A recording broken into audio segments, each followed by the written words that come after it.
Bună, sunt Adi Scriminț. Avem aici o fiică adoptivă, se numește Piggy, pentru că mănâncă orice. Avem niște jucării foarte interesante. Ia uitați! Așa, unde e jucăria? Hai, adu jucăria! Așa, adu! Aport!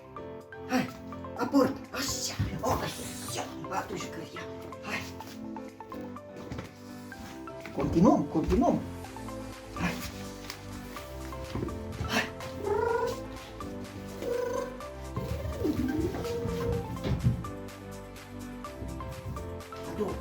Adu-o la tăticul tău! Adu-o la tăticul tău care te-a născut în maternitate! Adu! Surprise! We have another toy! Mai avem o jucărie!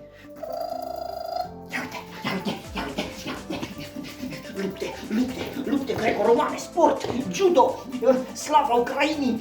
Hai, ia uite.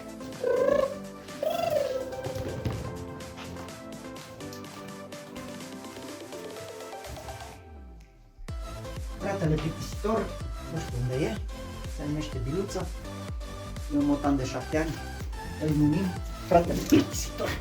Acum avem alte treburi, mult mai importante.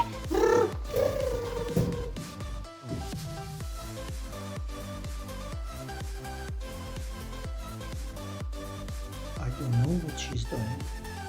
Chiar habar n-am ce face pisica asta uimitoare.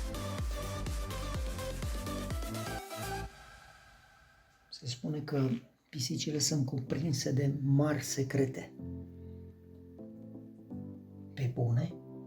A descoperit un secret? Care o fi secretul cu pricina? Stai că arătăm noi. Atenție! Ce cauți, mă, în sacul cu jucării, mă? Ce cauți în sacul cu Little's Pet Shop? Prostii faci, unde ești? Grea viață cu Scriminț Biluță. Dacă se plictisea și a vrut o soră mai mică, i s-a împlinit dorința.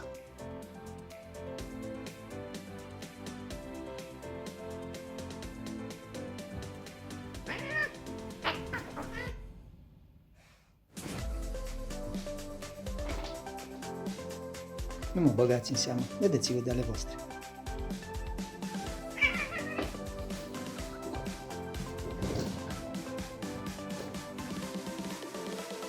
I-a înghițit întunericul.